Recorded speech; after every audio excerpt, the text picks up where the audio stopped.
Hi friends, இன்றைக்கி நம்ம தோட்டம் வீடியோவில் ஒரு சூப்பரான கீரை அறுவடை தான் பார்க்க போகிறோம். கீரைகள் அப்படின்னு உடனே விதைச்சி அதுக்கப்புறமா அது கொஞ்சமாக வளர்ந்து வரும்போது அந்த நாற்றெல்லாம் சரியாமல் பார்த்து பக்குவமாக தண்ணியை ஸ்ப்ரே பண்ணி அதுக்கப்புறம் கிடைக்கக்கூடிய அறுவடையை விட மழை தண்ணி பட்டு சும்மா தளன்னு வளர்ந்து நிற்கும் பார்த்திங்களா, அந்த அறுவடை தாங்க சூப்பராக இருக்கும். இந்த ஃப்ரிட்ஜ் பாக்ஸில் சக்கரவள்ளி கிழங்கு வளர்ந்து வந்துட்டுருக்கு. அதிலிருந்து கொஞ்சம் கீரைகளை பறிச்சிக்கலாம்.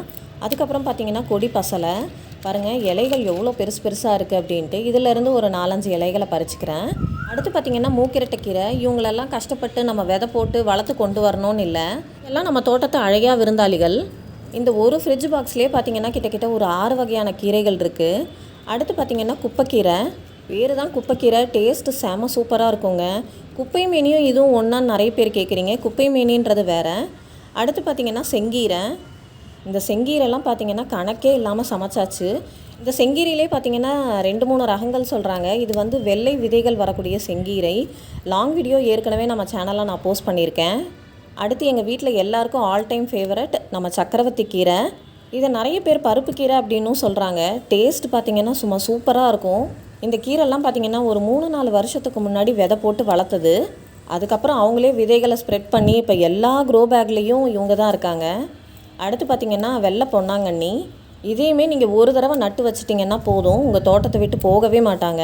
வளர்க்குறதும் ரொம்பவே ஈஸி. நம்ம சமையலுக்கு உபயோகப்படுத்துறது போக ஒரு சின்ன ஸ்டெம் கட்டிங் இருந்தால் போதும், நட்டு விட்டால் அது பாட்டுக்கு வந்துகிட்டே இருக்கும். அடுத்து பார்த்திங்கன்னா சிகப்பு பொன்னாங்கண்ணி. இந்த சிகப்பு பொன்னாங்கண்ணி, வெள்ளை பொன்னாங்கண்ணி, அப்புறம் இந்த சிலோன் பசலை, இதெல்லாம் ஒரே கீரை க்ரோ பேக்கில் தான் வளர்ந்து வந்துட்டுருக்காங்க. இந்த எல்லா கீரைகளை பற்றியும் தனித்தனியாக நான் வீடியோஸ் ஏற்கனவே நம்ம சேனலில் போஸ்ட் பண்ணியிருக்கேன். கீரைகளுக்குன்னு ஒரு தனி பிளேலிஸ்ட்டே நம்ம சேனலில் இருக்குது. கண்டிப்பாக தேவைப்படுறவங்க போய் பாருங்கள். அடுத்து பார்த்திங்கன்னா நம்ம எல்லா க்ரோ பேக்லேயும் நீக்க மரம் நிறைஞ்சிருக்கிறது இந்த சாரணக்கீரை தான். நிறைய பேருக்கு இன்னும் சாரணக்கீரைக்கும் மூக்கிரட்டைக்கீரைக்கும் ஒரு சின்ன கன்ஃபியூஷன் இருந்துகிட்டே தான் இருக்குது. சாரணக்கீரையில் அந்த இலைகளுடைய ஷேப் பார்த்திங்கன்னா கொஞ்சம் ரவுண்டாக இருக்கும். மூக்கிரட்டிக்கு வந்து கொஞ்சம் ஷார்ப்பாக இருக்கும் அந்த எட்ஜஸ்ஸு. பூக்களுடைய கலர்னு பார்த்திங்கன்னா சாரணக்கீரையில் பிங்க் கலரில் வரும், மூக்கிரட்டைக்கீரையில் ஒயிட் கலரில் இருக்கும். அது மட்டும் இல்லை, மூக்கிரட்டைக்கீரை வந்து கொஞ்சம் கொடி மாதிரி நீள் வாக்கில் வளரும், சாரணக்கீரை கொஞ்சம் படர்ந்து தரையில் வளரும்.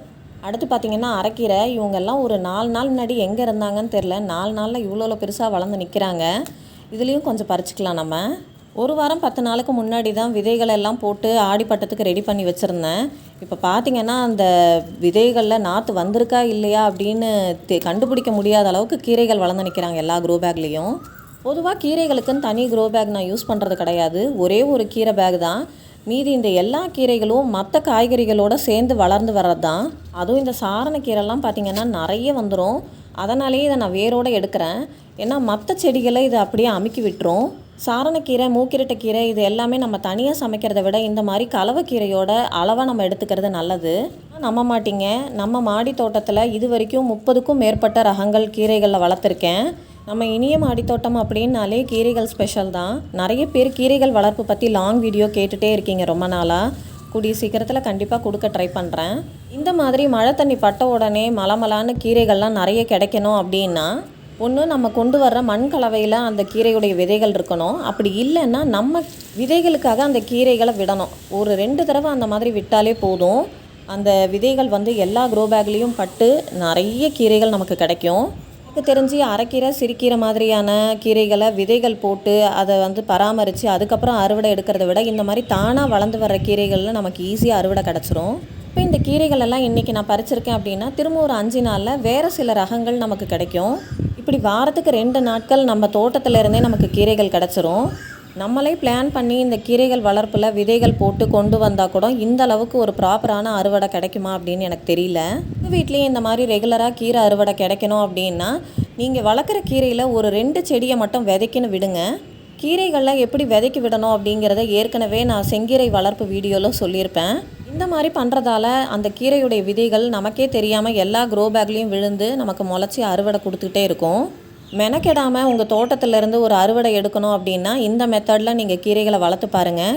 தேங்க்யூ.